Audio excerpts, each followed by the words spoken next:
Ángela Vivanco, Sergio Muñoz y Jean-Pierre Matus, 3 ministros de la Corte Suprema de nuestro país que por estos días están enfrentando la presentación de acusaciones constitucionales en su contra por notable abandono de deberes. ¿En qué consisten estas acusaciones constitucionales? ¿Por qué se llegan a presentar en este contexto? Se lo preguntamos al abogado constitucionalista, quien tiene experiencia en esta materia, es la voz autorizada porque ha participado en al menos 7 acusaciones constitucionales en el último tiempo. Fernando Senger, muchísimas gracias por conectarse con Matinal Nuestra Casa. ¿Cómo está? Bienvenido. Muy buenos días a todos ustedes y a las personas que escuchan en este momento y ven la televisión. Muchas gracias. Gracias por estar acá, por darse el tiempo también en su agenda bastante apretada para explicarnos ya de base, querido, el concepto de acusación constitucional para un ministro de Estado versus acusación constitucional de un ministro de la Corte Suprema, entendiendo que el primero lo conocemos mucho, lo hemos visto a los presidentes, a los ministros, en fin. ¿Cuál es la diferencia con lo que estábamos acostumbrados y lo que está pasando ahora? Bueno, bastantes. Pero antes que eso tengo que explicar algunos aspectos históricos que son fundamentales. Si ustedes me lo permiten. Por supuesto, por favor. Mire, el concepto de notable abandono de deberes, que es la causal por la cual se puede acusar constitucionalmente a un ministro de la Corte Suprema o de las Cortes de Apelaciones, data de 1828 y se consagra en la Constitución de 1833. O sea, estamos hablando del siglo XIX, por favor, casi 200 años. La primera acusación constitucional que hubo en la historia del país fue contra el expresidente Don Manuel Montt, quien lo fue el año 1851 a 1861 presidente. En 1867 y 1868 se acusó a él y a 4 ministros más del tribunal, la primera vez en la historia. No prosperó esa acusación. Después, en 1891, con la revolución, con la guerra civil que tuvimos en los tiempos de Balmaceda, se acusó posteriormente a la Corte Suprema, a toda la Corte Suprema, por haber sido obsecuente con el dictador. Tampoco prosperó porque se dictó una ley de amnistía con posterioridad.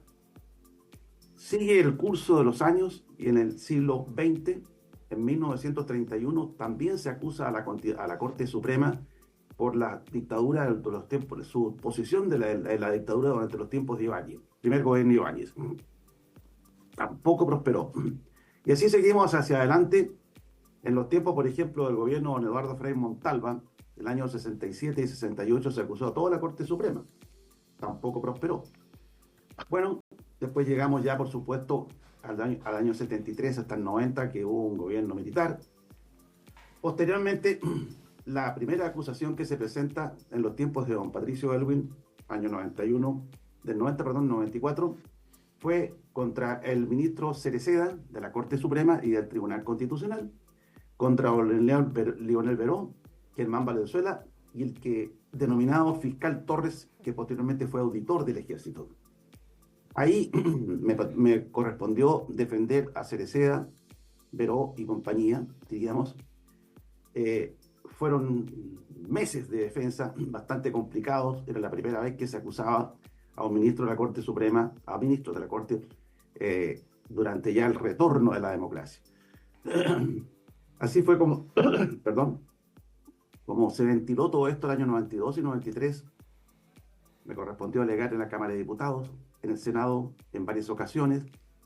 Fue muy estresante y significó que Cereceda fue destituido. La primera vez en la historia de Chile que un ministro de la Corte Suprema era destituido. Los otros ministros se salvaron por distintas votaciones que hubo. No voy aquí a explicar tanto detalle que podría hacerlo si tuviera más tiempo. Bueno, y de ahí en adelante hubo muchas acusaciones contra la Corte Suprema, en que me correspondió intervenir, contra el ministro Leodoro Ortiz, contra el ministro Zurita, etcétera, etcétera. Fueron más o menos, como dijo usted, alrededor de 7 acusaciones. Pero nunca prosperaban, o sea, no se aprobaban las acusaciones. La última que intervine y que después no pude continuar por razones familiares fue la del año 2018, recién hace pocos años, contra Hugo Dolmetsch y otras personas por haber concedido una una libertad condicional a personas que estaban condenadas por delitos de lesa humanidad. Y desde esa fecha en adelante se han suscitado solamente acusaciones, en realidad, contra ministros de Estado. También Correa Hulo fue objeto de acusación hace más de 20 años atrás, acusación que no prosperó. Y sin embargo la Corte Suprema lo destituyó. También, primera vez en la historia del país, en que la propia Corte destituía a un ministro. ¿Qué es lo que está ocurriendo en estos momentos con la señora Vivanco? En que hay un cuaderno de remoción en contra de ella desde el punto de vista de la Corte Suprema. No tiene nada que ver con la acusación constitucional. Aquí es perfectamente posible que ella sea removida primero por la Corte Suprema y posteriormente se le acuse constitucionalmente. También puede, esa acusación ya está presentada, puede seguir su curso.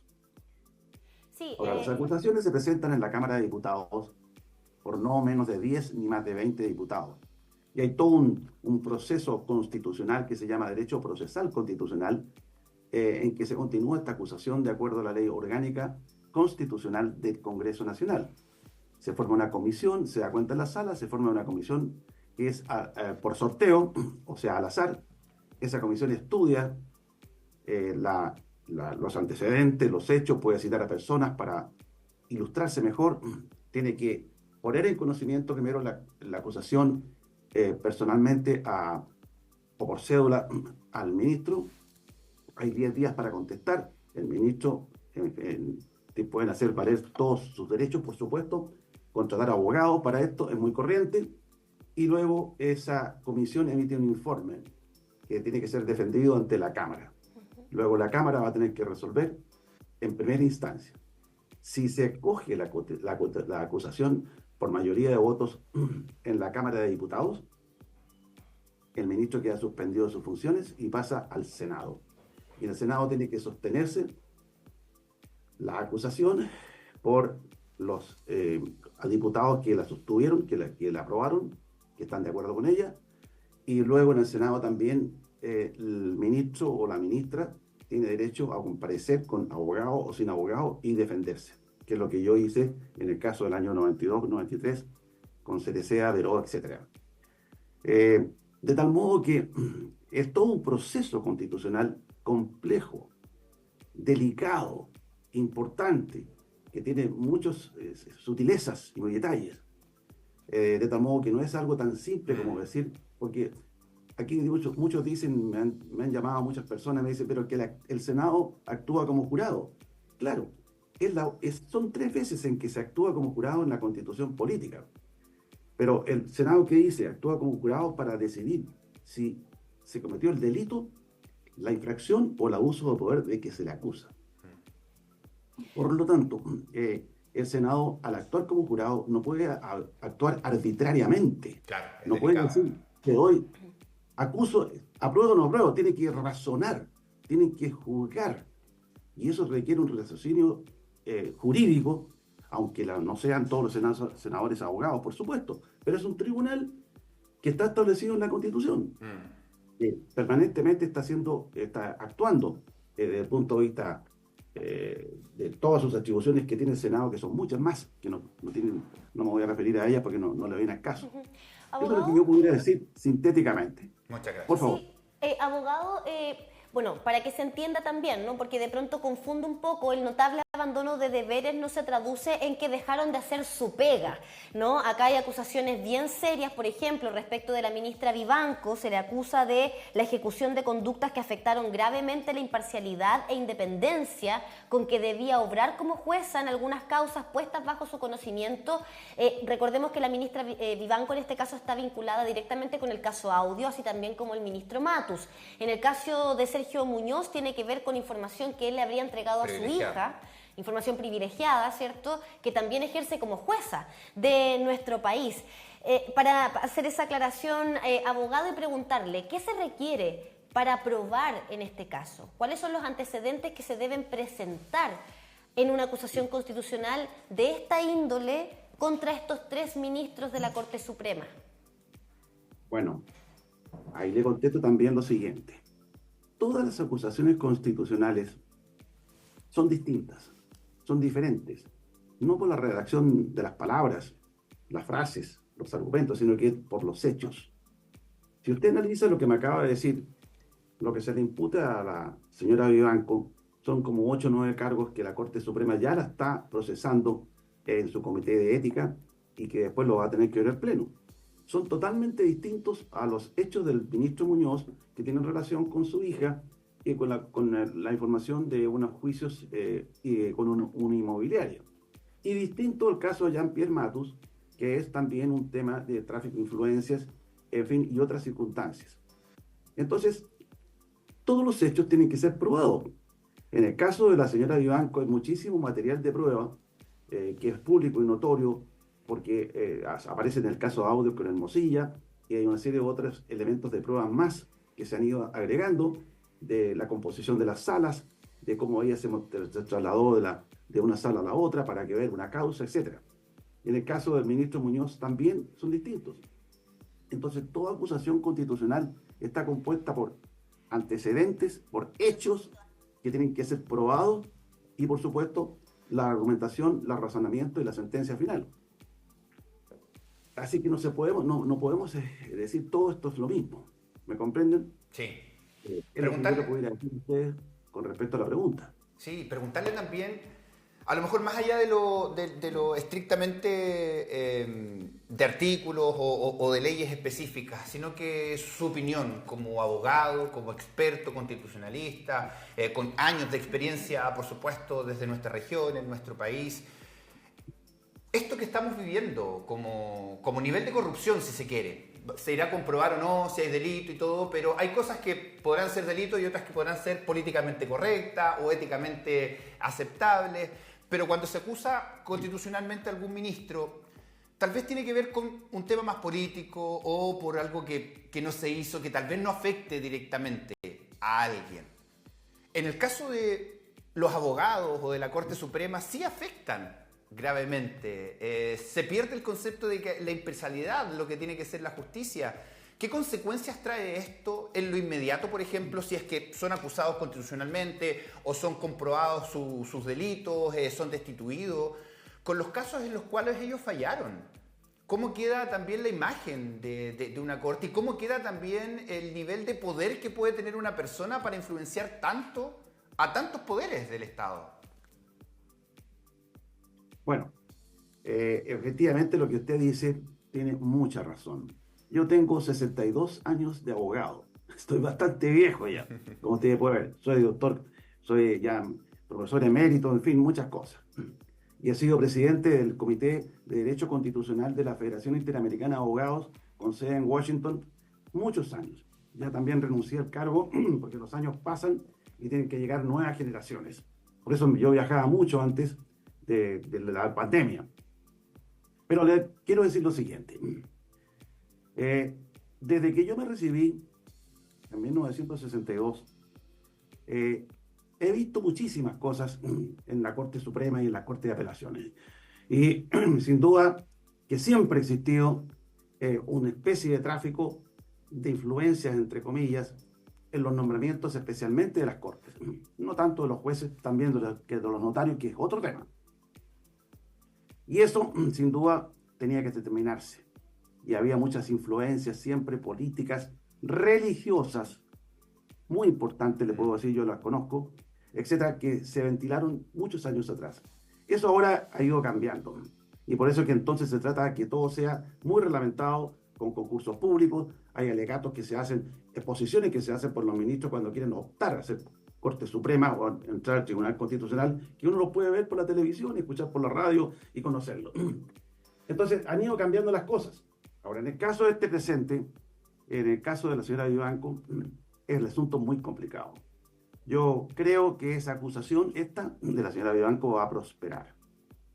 Sea porque la Corte Suprema la destituye, o sea que nadie lo puede, no puedo saberlo porque va a ser objeto del Pleno. El Pleno son los 21 ministros, menos los que están de vacaciones, suspendidos, con licencia, etc. O lo aprueba el Senado en segunda instancia, porque aunque se apruebe por la Cámara de Diputados y no se apele, siempre tiene que ir al Senado, sostenerse. porque así está establecido en el derecho procesal constitucional. Bueno, yo creo que esta va a ser aprobada. La del señor Muñoz no me atrevo a decir que pueda ser. Son meros cálculos, yo no soy parte del proceso, nada más que soy un vulgar testigo, como todos nosotros y ustedes los periodistas, de un hecho que ha conmovido sin duda el mundo, diríamos, judicial, constitucional, político en general. Sí. La gran política, no me refiero a partido político. Exactamente, Así y que, de hecho es lamentable porque viene a quebrar todavía más la confianza en las instituciones por parte de la ciudadanía. Abogado, preguntarle con respecto a las sanciones que puedan enfrentar estos 3 ministros. Usted dice que cree que al menos en el caso de la ministra Vivanco esta acusación va a prosperar. ¿Eso en qué se va a traducir? ¿Solo en la destitución de su cargo? ¿Qué pasa después? ¿Estas acusaciones constitucionales pueden llevar, por ejemplo, a penas, a sanciones que vayan más allá de sus trabajos, por así decirlo? Sí, muy buena su pregunta, distinguida periodista. Miren, la Constitución señala que si se aprueba la acusación por el Senado, actuando como jurado, con los quórum que están establecidos en la ley orgánica y en la Constitución, la persona queda destituida de su cargo, pierde su cargo, definitivamente. Y además queda suspendida por 5 años para ejercer cargos públicos y de elección popular. Incluso el indulto de ella también, si que existiere, tiene que hacerse por una ley especial. Bueno, eso fue lo que ocurrió con Cereceda. Pero a continuación, con su pregunta contestando, dice la Constitución que queda sujeta a la justicia para que conozca del delito, infracción o abuso de poder que se disputa. Porque no siempre la acusación constitucional de un ministro de la Corte Suprema por notable abandono va a ser delito. Pueden ser hechos, circunstancias, incumplimiento de labores, en fin, y otros actos, como el caso de Manuel Montt, por ejemplo, que había un sobrino que era militar, hijo de un hermano de él, y él pidió el expediente para poder analizarlo en aquel tiempo, cuando todo era a mano, ni siquiera máquinas de escribir. Estamos hablando de 150, 180 años atrás.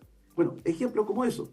En el caso de Cereceda, nosotros alegamos siempre que el notable abandono de funciones no podía presentarse la acusación en contra de las resoluciones judiciales, vale decir una sentencia de casación, de protección, un amparo.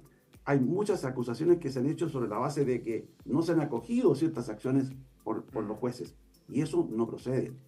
¿Por qué? Porque en ese caso no es notable abandono de deberes. Eso es otra cosa, estar en desacuerdo con un fallo. Acá, en el caso de la señora Vivanco o quien sea, si son destituidos quedan 5 años inhabilitados. Cereceda, siempre sigo en el caso de Cereceda, que está fallecido, que padece cáncer. Cereceda perdió su cargo de profesor de Derecho Procesal de la Universidad de Chile en Santiago, donde ya tenía más de 25 años de profesor. Pero no hubo ningún inconveniente para que lo contratara una universidad privada como profesor a los 2 meses de haber dejado el cargo. Bueno, ¿y qué pasó con la causa criminal que se incoó en Valparaíso? Porque allá se resolvió por el Senado. Nada. Pasaron 4 o 5 meses, yo me hice cargo de ella con otros colegas, y se le tomó una declaración, pero no había delitos, porque lo de Cereceda era un tema diferente. Era haber fallado un caso, el caso Chanfró, que pasó de la justicia civil a la justicia militar. Eso fue más o menos en 2 palabras el tema. Sí, abogado, preguntarle, claro, porque esas son las consecuencias para la persona, digamos. De hecho, ya fue removida de una universidad en la cual ella trabajaba, en fin. Pero ¿qué pasa con las consecuencias más sensibles que tienen que ver con sus fallos, con sus opiniones, para saber qué pasa con eso? ¿Se le da pie, por ejemplo, para que un caso donde ella haya fallado se pueda presentar por parte de quienes fallaron en contra para que se revise nuevamente? ¿Cómo queda eso? Excelente pregunta. Se la contesto. El tema no es fácil tampoco contestarlo, pero perfectamente un juez, si está implicado, recusado, y conoce una causa que no le corresponde, imagínense, le falla una causa a un hermano, a su padre, su madre, o un compadre, qué sé yo, implicancias, y se han visto muchas veces. Por favor, yo he visto en mi vida jueces enamorados y juezas enamoradas que fallan causas de sus amores. Y eso no es implicancia. Eso no es inhabilidad, por supuesto que sí. Hay un sentimiento afectivo profundo muchas veces. Bueno, eso, en este caso, si se aprueba esa prevaricación, esa implicancia, la causa puede ser anulable perfectamente mediante un recurso de revisión. Incluso, mi opinión personal, el Pleno de la Corte Suprema puede dejar sin efecto una sentencia aún estando ejecutoriada. Y ha pasado muchas veces, por favor. Hay muchos ejemplos que aquí podría dictar, pero es muy técnico el tema y veo que va a ser muy difícil que las personas puedan captar eso. Pero se entiende el Pero concepto. sí es perfectamente posible. Yo lo he visto. Causas que habían sido resueltas por una sala en forma y se vio después. Porque, por ejemplo, quien explica las causas son los relatores. Obviamente son abogados y que son personas con experiencia. Antes han sido jueces, secretarios, etcétera. Pero muchas veces un juez, un ministro de la Corte no sabe que puede tener una implicancia. Le pongo un ejemplo. Un ministro X es accionista de un banco, o es deudor de un banco, acreedor de un banco, tiene depósitos, o es accionista de otras compañías, y no le dice el relator qué compañías están contempladas en esto, y se da cuenta después. Y ahí, si da cuenta, puede anularse el fallo por haber incurrido una persona implicada en la dictación del fallo. Esto ha pasado muchas veces, y puede ocurrir ahora perfectamente con las causas, por lo que yo estoy viendo, en el cuaderno de remoción de la Corte Suprema, en las causas en que participó la señora Vivanco, que a petición de ella pidió integrar. Y ahí habría causales de inhabilidad en contra de ella. Por supuesto que puede ser anulable. Seguramente son muchos los abogados por estos días los que están ahí muy atentos a lo que está pasando justamente con la ministra Vivanco y respecto de sus causas. Ahora, en su experiencia, usted ya nos dijo, tiene más de 60 años de experiencia como abogado constitucionalista. También nos habló de la data de la que se registra la acusación constitucional por notable abandono de deberes respecto de los ministros de la Corte Suprema en nuestro país. Son varios años de historia.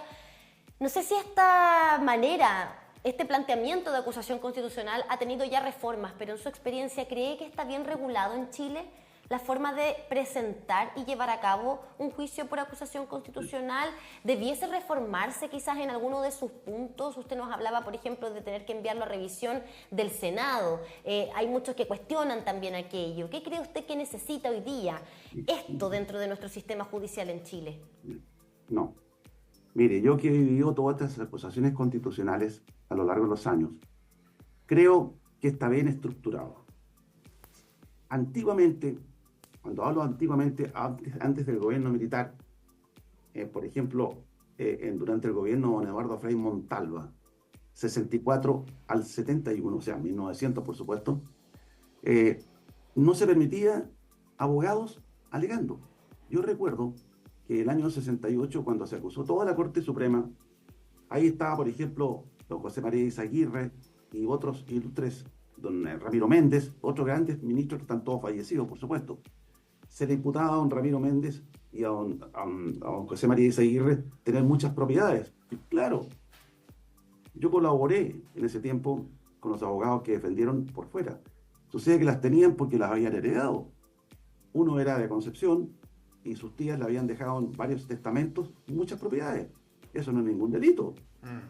No tendrían que reformar todos los códigos del mundo. En segundo lugar, don José María había pasado lo mismo con sus hermanos que le habían dejado, en fin, una serie de cosas más.